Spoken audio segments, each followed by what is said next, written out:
Bismillahirrahmanirrahim. Assalamualaikum warahmatullahi wabarakatuh. Alhamdulillahi rabbil alamin. Wal 'aqibatu lil muttaqin. Fala 'udwana illa 'alal zalimin. Wassalatu wassalamu ala Rasulillah wa ala alihi wa sahbihi wa man tabi'ahum bi ihsanin ila yaumiddin. Amma ba'd.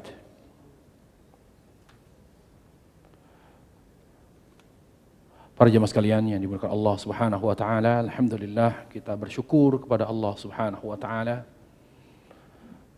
Kekuatan kita terletak pada syukur kita kepada Allah Subhanahu wa taala. Kebahagiaan kita juga terletak pada syukur kita kepada Allah. Jadi kalau kita tidak mau dibiarkan lemah oleh Allah Azza wa Jal dan tidak mau kehilangan kebahagiaan, maka jangan pernah kita berhenti bersyukur kepada Allah Subhanahu wa taala. Bersyukur kepada Allah Azza wa Jal dengan selalu menata hati agar selalu ikhlas dalam beramal. Bersyukur kepada Allah Subhanahu wa taala dengan selalu beramal yang sesuai dengan tuntunan Rasulullah sallallahu alaihi wasallam.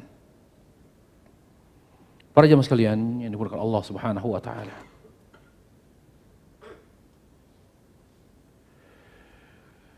Kita hidup di dunia adalah untuk mencari bekal akhirat. Makanya kehidupan dunia tidak Allah jadikan sebagai kehidupan yang abadi. Kehidupan yang abadi adalah akhirat. Allah Subhanahu wa taala berfirman, "Wa inna daral akhirata lahiyal hayawan." Bahwa kehidupan akhirat adalah kehidupan yang hakiki. Di sanalah kebahagiaan dan kesengsaraan yang sungguhnya. Tetapi akhirat lebih identik dengan surga. Allah Tabaraka wa Ta'ala menginginkan semua manusia masuk ke dalam surga. Makanya Rasulullah SAW diutus kepada seluruh manusia. Makanya umat manusia itu ada dua. Berdasarkan hadis Bukhari Muslim. Rasulullah SAW bersabda, "La yasma'u bi ahadun min hadhil ummah, Yahudiyun wala Nasraniyun, thumma yamut, wa lam yu'min billadhi ji'tu bihi illa kana min ashabin nar." La yasma'u bi ahadun min hadhil ummah. Umat manusia tidak mau mendengar dan menerima dakwaku, baik itu Yahudi maupun Nasrani, kecuali dia mati. Kalau dia mati dalam keadaan belum memeluk agama Islam, di akhirat kelak dia akan menjadi penghuni neraka. Di sini Nabi menyebutkan Yahudi sebagai umat. Berarti umat ada dua, ada ummatud da'wah, ada umat ijabah. Umat yang menjadi objek dakwah Rasulullah. Seluruh manusia berhak mendapatkan dakwah Rasulullah SAW. Makanya dakwah Nabi itu isinya apa? Dakwah tauhid. Seluruh dakwah Nabi isinya tauhid, mengajak manusia kepada tauhid, beribadah kepada Allah Subhanahu wa taala semata. Ya qaumi ibudullaha ma lakum min ilahin ghairuh. Wahai kaumku, beribadahlah hanya kepada Allah semata. Ya, ubudullah malakum min ilahin ghairuh. Tidak ada ilah, tidak ada yang berhak diibadahi kecuali Allah. Dan ada ummatul ijabah, ada umat yang menyambut dakwah Rasulullah yang disebut dengan umat Islam. Baik para jemaah sekalian, Allah Jalla wa Ala yang kita ibadahi adalah Ar-Rahman, yang insya Allah Ta'ala ketika kita mentaati Allah dan menjalankan perintahnya subhanahu wa ta'ala, kita akan bertemu dengan Ar-Rahman di surganya kelak. Kita bayangkan, Allah Azza wa Jal akan memperlihatkan wajahnya di surga. Allah Subhanahu wa ta'ala bahkan menawarkan kenikmatan teragung yang dirasakan oleh seorang manusia atau penghuni surga, yaitu melihat wajah Allah Azza wa Jalla. Siapa yang menawarkan kenikmatan terbesar, lebih besar daripada seluruh nikmat surga? Allah Ar-Rahman. Berarti karena dunia adalah tempat kita mencari bekal akhirat, jadi bagaimana kita bisa mendapatkan rahmat Allah? Karena Allah Ar-Rahman. Itulah inti daripada kehidupan dunia, mencari rahmat Allah. Hubungan dengan kita, hubungan Allah dengan kita, hubungan cinta, hubungan kasih dengan Allah Azza wa Jalla. Makanya para jemaah sekalian Allah Subhanahu wa ta'ala, kalau kita memahami ibadah kepada Allah Jalla wa Ala adalah cinta dan taat kepada Allah. Bagaimana cara mencintai Allah? Bagaimana kita taat kepada Allah? Islamlah jalannya. Makanya Allah Subhanahu wa ta'ala tidak menerima agama selain Islam. Yahudi Islam pada masanya. Orang Yahudi itu adalah orang-orang yang beribadah kepada Allah Subhanahu wa ta'ala sebelum datangnya Islam. Karena agama Yahudi yang dibawa Nabi Musa alaihissalam mengajak umat Bani Israel kepada tauhid. Demikian pula Nasrani. Kenapa Nasrani tidak lagi berlaku sebagai Islam? Karena sudah banyak mengandung syirik. Dan fakta mereka, kaum atau umat Nasrani, mereka dengan jelas menyembah Isa alaihissalam, bukan lagi menyembah Allah Subhanahu wa ta'ala. Para jemaah sekalian Allah Subhanahu wa ta'ala, Allah katakan, wa may yabtaghi ghairal islami dinan fala yuqbala min. Barang siapa yang memeluk agama selain Islam, maka Allah tidak akan menerima. Kenapa hanya Islam yang harus kita peluk, yang harus kita yakini? Karena Islamlah yang akan membuat kita mengenal Allah, mencintai Allah, dan taat kepada Allah.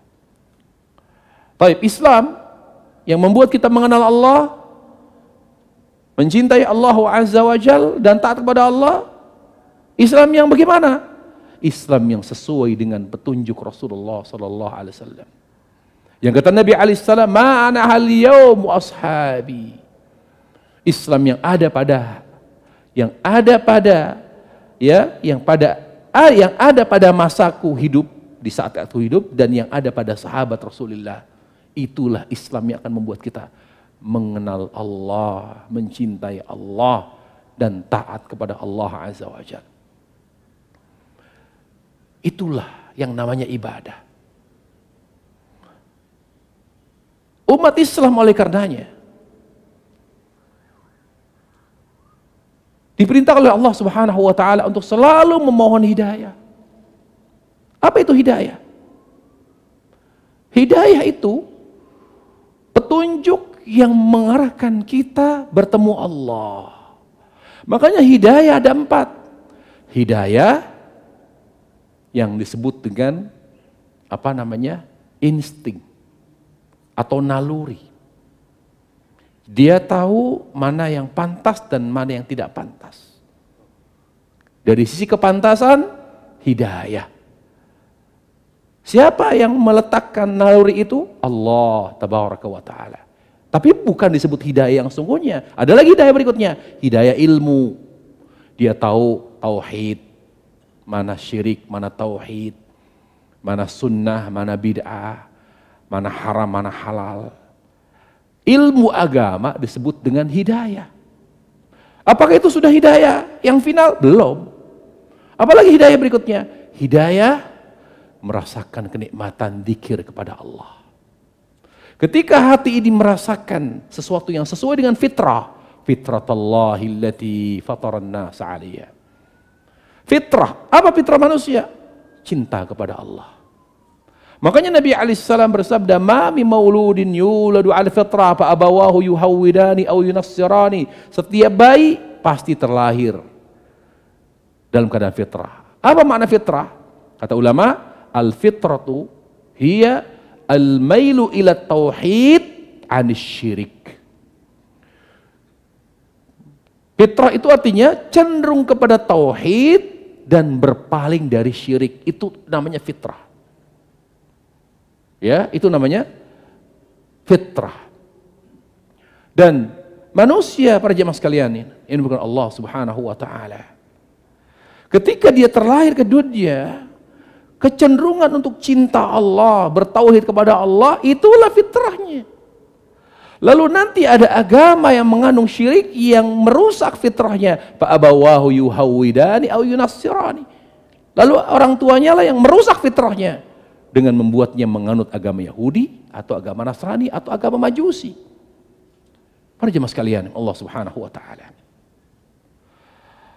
Ahlus sunnah, umat Islam, umat Nabi Muhammad sallallahu alaihi wasallam, ibadatuhum mabniyatun 'al ilmi billah. Umat Islam, umat Nabi sallallahu alaihi wasallam, ibadah mereka dilandasi oleh ilmu tentang Allah. Ilmu tentang Allah Azza wa Jalla. Ketika ibadah itu artinya hubungan cinta dengan Allah yang dibuktikan dan ketaatan, maka dia setiap hari dia selalu menghadirkan hatinya dengan kekuatan cinta. Cinta kepada Allah. Bagaimana menghadirkan kekuatan cinta kepada Allah? Pertama, dia harus belajar. Ingat para jemaah, yang menghalangi kita dari hidayah, tadi sudah sampaikan, ada 3 macam hidayah dan itu belum final. Naluri, ilmu, lalu dibuka hatinya. Ya, ketika hati terbuka, itu namanya hidayah. Namanya hidayah taufik wal ilham. Disitulah hati sudah mulai mengagungkan Allah. Subhanallah, Allahu Akbar. Itu artinya hidayah. Hanya Allah yang berhak diibadahi. Kenapa saya harus menyembah berhala? Kenapa harus saya menyembah? Kenapa? Itu namanya dibuka hatinya. Ketika hati mengagungkan Allah, maka itu hidayah ketiga. Apa hidayah terakhir? Ketika manusia sudah masuk ke dalam surga dan bertemu Allah, itulah hidayah yang terakhir. Jadi tidak dikatakan hidayah kalau sampai tidak membuat kita bertemu Allah, bukan hidayah namanya. Makanya para sahabat, ketika Ibnu Hajar menjelaskan apa itu definisi sahabat, ada orang yang hidup di zaman Nabi, beriman di masa Rasulullah hidup, tapi setelah Rasulullah wafat murtad. Apakah dia dikatakan hidayah? Makanya Ibnu Hajar dalam kitab Isabah mengatakan, sahabat itu man laqiyan Nabiy sallallahu alaihi wasallam wa amana bihi wa mata ala dzalik walau takhallalathu riddah. Lihat petunjuk hidayah. Orang yang betul-betul merasakan hidayah yang hidup di masa Rasulullah sallallahu alaihi wasallam, karena Islamnya itu murni, nggak ada campuran. Betul-betul putih ya putih, bukan abu-abu. Yang betul-betul mendapatkan hidayah di zaman Nabi, betul-betul hidayah betul yang sampai ke surga. Makanya sebagian sahabat dijamin surga. Abu Bakar surga, Umar surga, Utsman surga. Karena hidayah yang disuguhkan Rasul, hidayah yang sampai ke surga.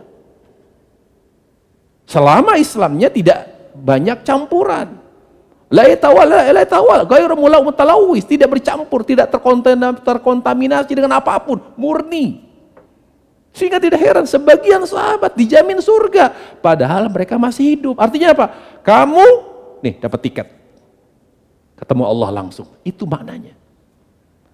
Bayangkan sahabat masih hidup sudah dikasih tiket untuk bertemu Allah. Umar bin Khattab, lihat, sudah dikasih tiket bertemu Allah Jalla wa'ala, tiket VIP dari Nabi alaihissalam. Tapi dia tawadhu, tidak merasa dirinya hebat. Itulah cinta. Semakin menghambakan diri kepada Allah, semakin tawadhu. Umar bertanya kepada Hudzaifah, karena Hudzaifah itu sahabat yang memegang rahasia Rasulullah SAW. Hanya kepada Hudzaifah Rasul memberitahu, itu munafik, itu munafik, itu munafik. Hanya Hudzaifah yang tahu. Umar sudah dikasih tiket VIP untuk langsung masuk surga dan bertemu Allah, dia masih nanya. Dia masih nanya, ya Hudzaifah, apakah saya termasuk orang munafik yang Nabi kabarkan kepadamu? Lihat Umar. Tawadhu. Tawadhu kepada makhluk lillah. Man tawadhu'a lillahi rafa'ah. Para jemaah sekalian Allah Subhanahu wa taala. Makanya Syekhul Islam Taimiyah rahimahullah mengatakan, al-muwaffaq man waffaqahu Allah azza wajalla. Orang yang selalu diberi taufik oleh Allah, didekatkan kepada baikan, adalah yang tawadhu. Yang menghinakan diri kepada Allah, hanya kepada Allah, dan tawadhu kepada manusia, meskipun ia adalah orang yang memiliki banyak potensi, tetapi dia tawadhu karena Allah Subhanahu wa taala. Para jemaah sekalian Allah Subhanahu wa taala. Sahabat Rasulullah disebutkan Ibnu Hajar tadi, orang yang bertemu Rasul. Kalau tidak bertemu dia tidak disebut sahabat, namanya mukhadram. Walaupun hidup di masa Rasul, beriman tapi tidak bertemu, walaupun 1 detik, tidak disebut sahabat. Namanya mukhadram. Termasuk diantaranya adalah Abu Musim al-Khawlani. Dia Muslim, beriman kepada Nabi alaihissalam, hidup di masa Rasul. Ketika beliau datang ke Madinah, Rasul sudah wafat. Tidak dianggap sahabat. Yang kedua beriman, Abu Lahab, Abu Jahal bertemu Rasul, tapi tidak beriman Rasulullah SAW, tidak disebut sahabat. Kemudian apa lagi? Kemudian dan dia wafat harus dalam keadaan Muslim, mukmin. Ada sebagian sahabat hijrah ke Habasyah. Di sana dia ketika hijrah, ya ternyata terfitnah oleh dunia sehingga dia berhasil, artinya murtad. Artinya dia murtad sampai wafat dan bukan disebut sahabat.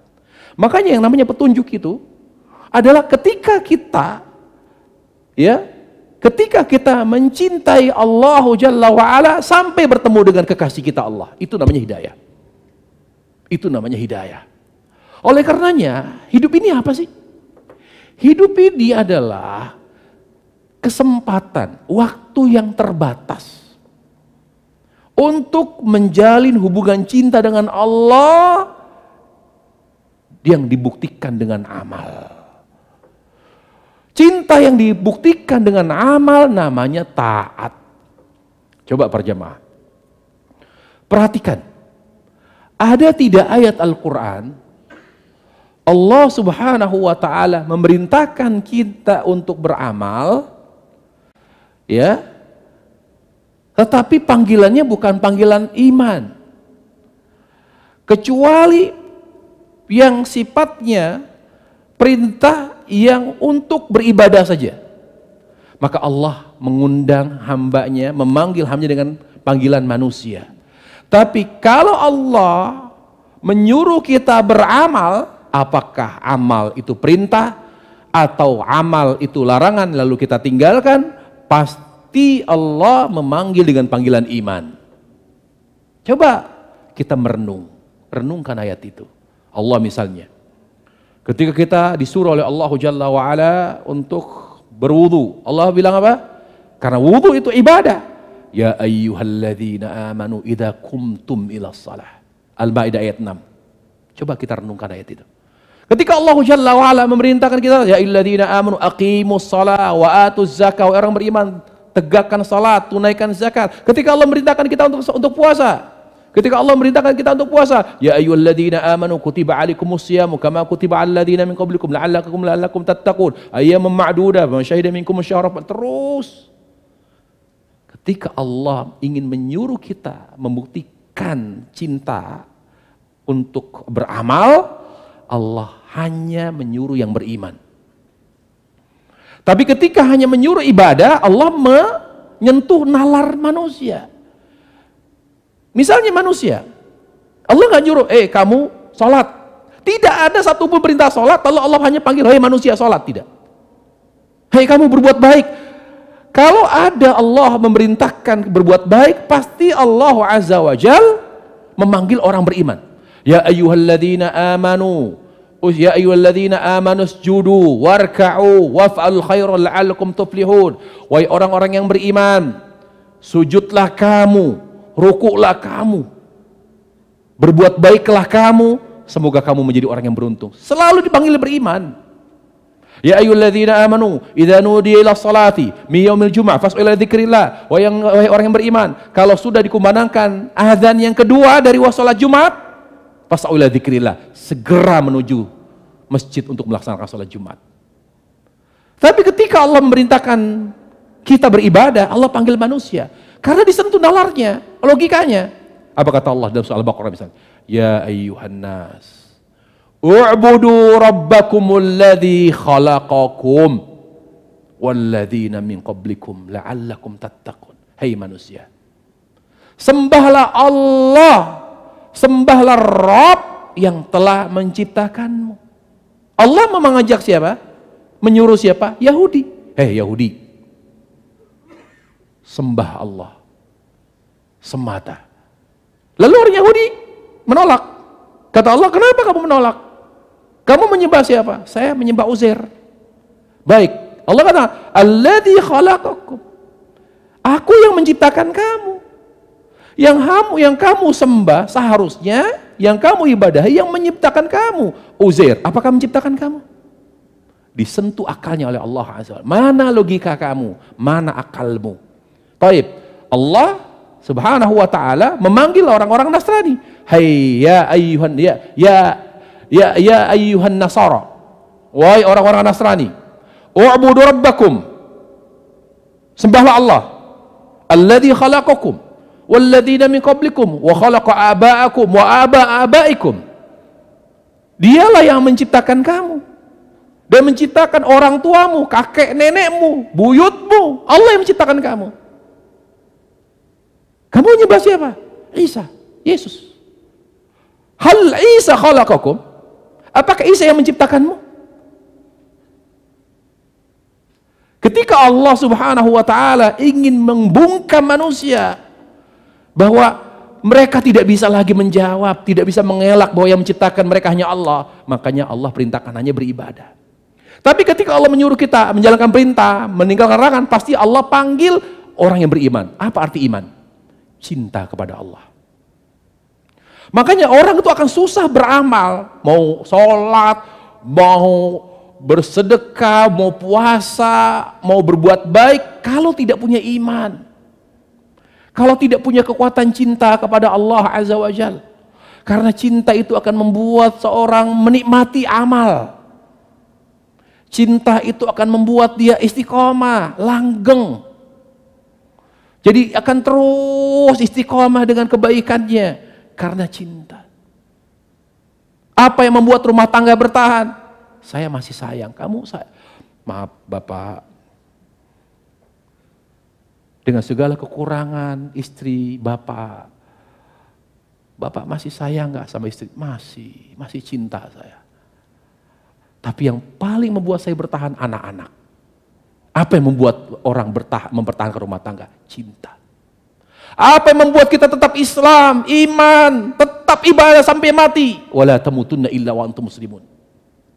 Cinta kepada Allah.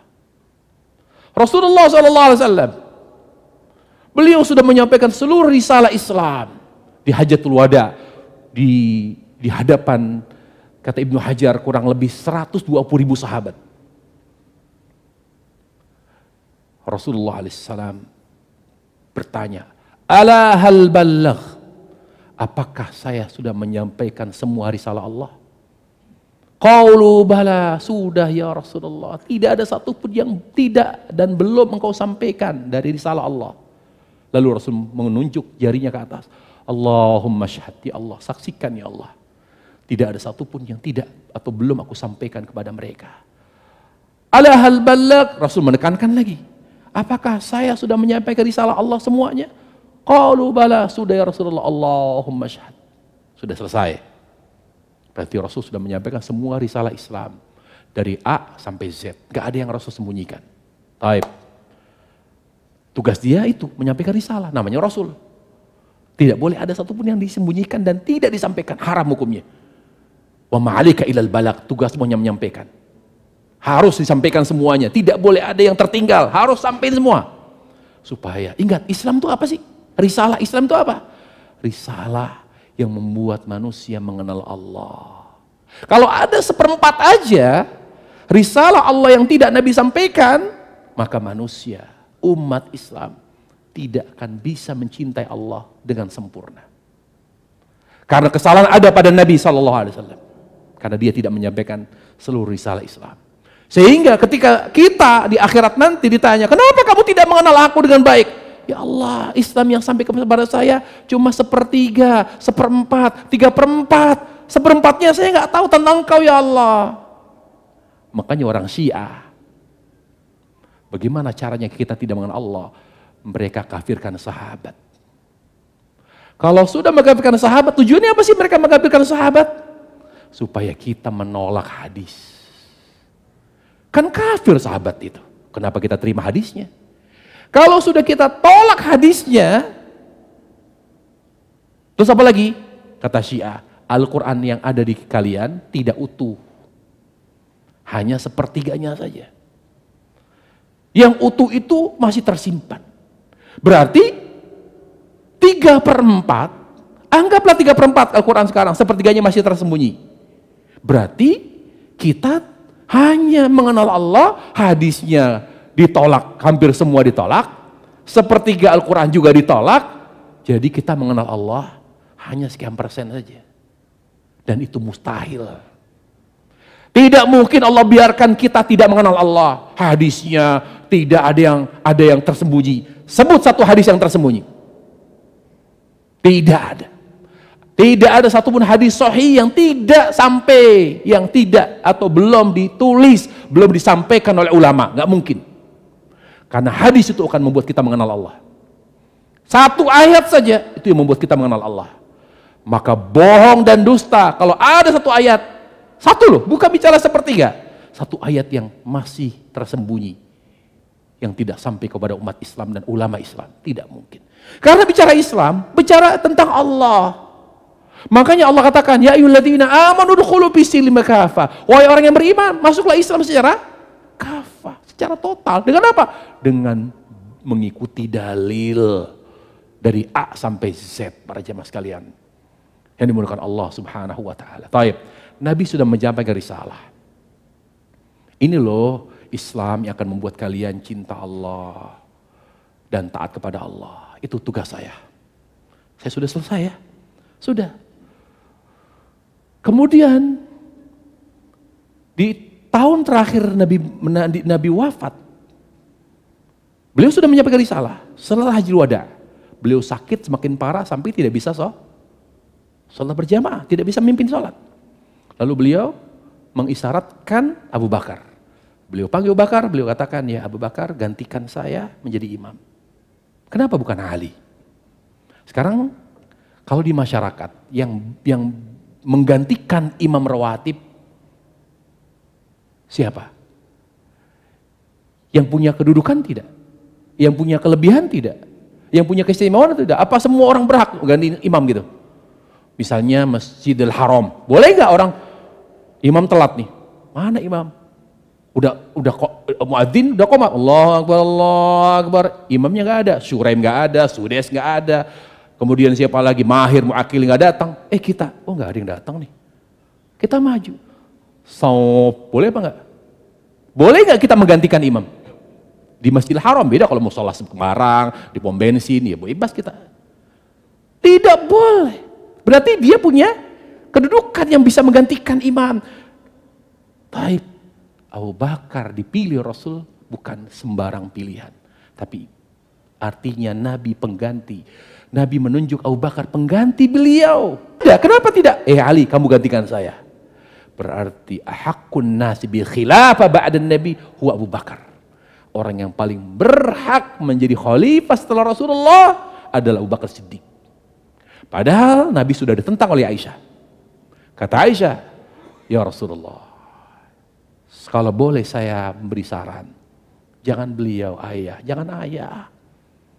Ayah itu sholatnya lama, kasihan kaum muslimin.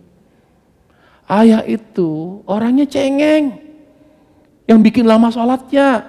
Baca ayat 1 nangis, ayat 2 nangis. Jadi banyakkan nangisnya daripada bacanya. Kasihan makmumnya. Apa kata Rasulullah? Tidak, Abu Bakar. Abu Bakar. Baik. Singkat cerita, Rasulullah alaihissalam tiba ajalnya. Ajalnya tiba. Datang Jibril. Keistimewaan Nabi SAW dibanding yang lain. Kalau kita wafat, ajal tiba, langsung malaikat maut yang datang. Datang. Ya. Misalnya saya, Jazuli. Langsung malaikat maut ambil. Ya. Langsung ambil nyawa saya langsung oleh malaikat. Kalau nyawa saya baik, nasallallahu azza wa jalla husnul khatimah. Kalau baik diambil oleh malaikat yang datang dari surga membawa kain yang wangi, bersih, putih. Jadi ada dua kelompok malaikat. Ada malaikat yang bawa karung, kain yang kasar, bau tengik. Ada malaikat yang bawa kain dari surga. Kalau rohnya soleh, ditaruh di sini. Kalau rohnya tidak soleh, dibawa sini. Baik, Rasulullah tidak datang malaikat. Padahal sudah tiba ajalnya. Jibril bertanya, Assalamualaikum ya Muhammad. Ya Rasulullah. Waalaikumsalam. Rasulullah berada di pangkuan Aisyah. Istri yang paling beliau sayangi dan cintai. Berarti tidak adil dalam urusan hati. Bukan zalim. Karena faktanya Nabi lebih sayang Aisyah.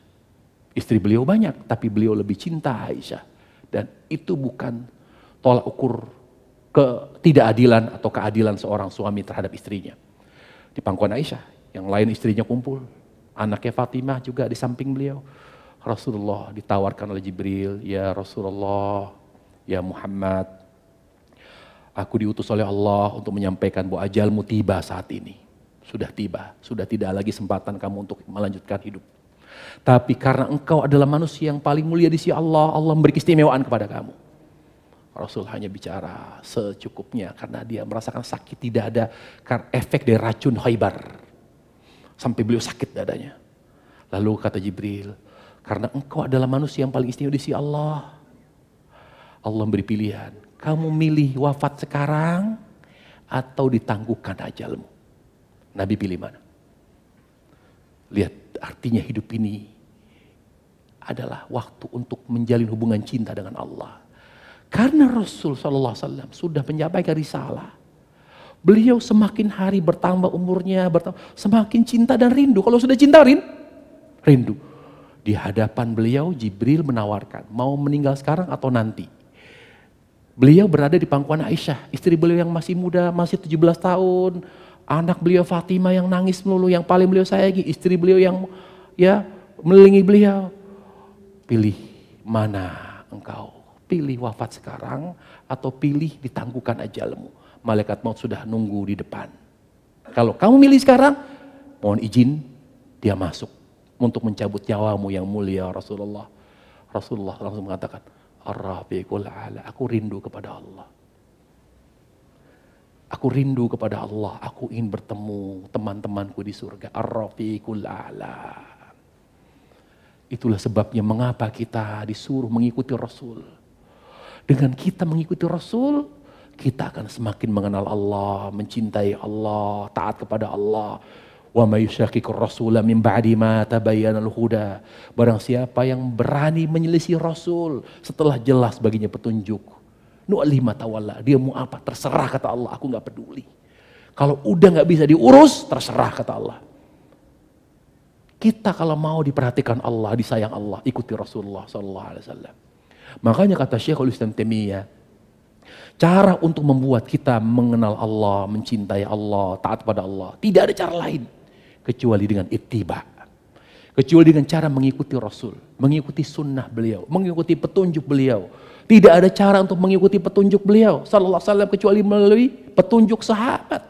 Makanya kata Imam Ahmad rahimahullah dalam kitab Ushulus Sunnah, as-sunnatu indana at-tamassuku bima kana ali ashabun nabi sallallahu alaihi wasallam wal iktida'u bihim. Islam yang akan membuat kita mengenal, mencintai Allah, taat kepada Allah adalah Islam yang sesuai dengan tuntunan Nabi. Dan tidak mungkin kita bisa mengenal tuntunan Nabi dan mengikutinya kecuali melalui sahabat Rasulullah. Makanya kalau kita ingin semakin mencintai Allah, ikuti sahabat. Saya nggak percaya ya Allah. Kamu nggak percaya? Aku katakan, lihat At-Taubah ayat 100. والسابقون الأولون من المهاجر والأنصار والذين اتبعوهم بإحسان رضي الله عنهم ورضوا عنه. Dan orang-orang terdahulu dari kalangan muhajir dan ansar dan orang yang mengikuti mereka. Aku janji, aku ridha kepada mereka. Makanya kata Syekhul Islam, orang yang akan Allah cintai, orang yang akan Allah ridhai hanya 3. Muhajirin, ansar, dan orang yang mengikuti petunjuk siapa? Sahabat Rasulullah dalam beragama. Makanya agama sahabat terkenal wasat. Wa kadzalika ja'alnakum ummatan wasata. Baik. Lalu kita belajar. Islam itu isinya ilmu. Ilmu dan amal. Ayo, ada nggak isi Islam selain 2 itu? Nggak ada. Islam ya hidayah. Isi Islam ilmu, amal. Nggak ada lagi. Makanya Al-Quran isinya 3. Ilmu tentang Allah, amal yang Allah cintai, amal yang Allah benci, namanya perintah dan larangan, dan kisah. Kenapa ada kisah? Supaya kita, kadang-kadang manusia nggak semangat. Nggak semangat. Lagi nggak semangat sholat. Lalu baca kisah tentang ya sahabat. Bagaimana mereka pada saat perang Badar tetap puasa. Allahu Akbar, terbangkit semangat kita. Allah hadirkan kisah-kisah inspiratif. Allah hadirkan kisah-kisah indah. Kisah-kisah yang buruk di Al-Quran. Supaya kita mengambil pelajaran. Supaya semangat ketika beramal. Semangat untuk lebih mencintai Allah. Itu tujuannya. Makanya ada 3 ayat Al-Quran. Tentang Allah, tentang hak Allah untuk diibadahi, hak Allah untuk ditaati, dan tentang kisah. Ayo, sebut yang keempat, yang kelima. Gak ada. Demikian pula hadis, isinya 3. Apalagi fungsi hadis menjelaskan Al-Quran. Mau tahu tentang Allah? Harus menjelaskan Allah ini. Makanya menetapkan nama Allah melalui hadis dan Al-Quran. Mau apa lagi? Sholat. Sholat itu hak Allah, yang Allah cintai. Ada nggak penjelasan berapa rakaat di Al-Quran? Gak ada. Ada gak tentang bacaan-bacaan? Gak ada. Nabi menjelaskan. Yang Allah cintai, ini loh, sekian rakaat. Bacaannya ini wajibnya ini, rukun-rukunnya ini. Jadi, kalau kita tinggalkan dalil, sudah, kita artinya meninggalkan Allah Jalla wa'ala. Makanya urutannya Islam. Belajar dengan Islam. Belajar. Jangan biarkan kita bodoh. Terus apa lagi? Terus belajar mencintai Allah. Bagaimana caranya kita belajar mencintai Allah? Kalau sudah belajar, maka jadikan ilmu ini memberi 2 manfaat. Kita belajar agama gini, ngaji. Harus kita punya target. Apa targetnya? Kita harus takut Allah. Yang kedua, hanya berharap kepada Allah. Karena belajar jatuh cinta kepada Allah harus diawali dengan ilmu. Ilmu membuat kita takut kepada Allah dan hanya berharap kepada Allah. 2 hal inilah, hanya takut kepada Allah, hanya berharap kepada Allah, akan membuat cinta kita semakin kuat kepada Allah Azza wa Jalla. Makanya Allah katakan apa? Ud'u rabbakum khawfa wa tama'a. Untuk menjadi orang yang beribadah kepada Allah, untuk menjadi manusia yang beribadah hanya kepada Allah, apa kata Allah? Khawfa wa tama'a. Belajarlah kamu untuk mencintai aku dengan apa? Belajar takut kepada Allah. Belajar hanya berharap kepada. Kalau ini kita jaga nih, hanya takut kepada Allah, hanya berharap kepada Allah, maka lama-lama tumbuh rasa cinta kepada Allah. Makanya kenapa kok kita kurang menikmati ibadah, sholat misalnya? Karena kita kurang cinta kepada Allah. Lihat Nabi. Nabi itu sampai bilang, ya Bilal, tenangkan jiwaku dengan sholat. Damaikan hatiku dengan sholat. Kenapa? Karena beliau sudah rindu Allah. Dan Nabi mengatakan, wa ju'ilat qurratu aini fis shalah. yang paling menyejukkan hatiku adalah salat. Kenapa beliau sangat menikmati salat? Karena beliau menjalankan salat, mengerjakan salat dengan cinta. Allahu Akbar. Dan ketika beliau baca, bukan 10, 20 ayat, 100 ayat. Beliau bacanya, Alhamdulillah alamin arrahmanir rahim maliki yaumiddin iyyaka na'budu. Kata Aisyah, mau tahu bacaan Nabi? Orang yang cinta Allah Jalla wa'ala. Bismillahirrahmanirrahim. Alhamdulillahi Rabbil Alamin. Ar-Rahmanir Rahim. Itu Al-Fatihah. Dan beliau baca setelah Al-Fatihah surat minimal 70 sampai 100 ayat. Makanya gak heran beliau tanpa terasa kaki beliau sampai kapalan. Lalu Aisyah melihat, kok kakinya sampai keras, bahkan kering, terus ada keluar darah. Aisyah negor, ya Rasulullah, kaki kamu tuh mengeras. Apakah kau sadar? Enggak sadar kok kakimu sudah mengeras. Kata Rasulullah, ya Aisyah, jangan halangi saya untuk mencintai Allah. Jangan halangi saya untuk membuktikan cinta saya kepada Allah. Allahu Akbar. Saya menangis membaca hadis tentang malaikat. Riwayatkan dalam banyak hadis, malaikat itu semuanya ibadah. Ada yang di Baitul Ma'mur sujud terus dari sejak diciptakan sujud. Gak pernah bangkit. Ada yang ruku terus, semuanya bertasbih subhanallah bihamdi. Dan mereka sujud terus, ruku terus, sholat terus, semuanya ibadah. Malaikat dari sejak diciptakan. Setelah kiamat baru berhenti. Apa mereka katakan?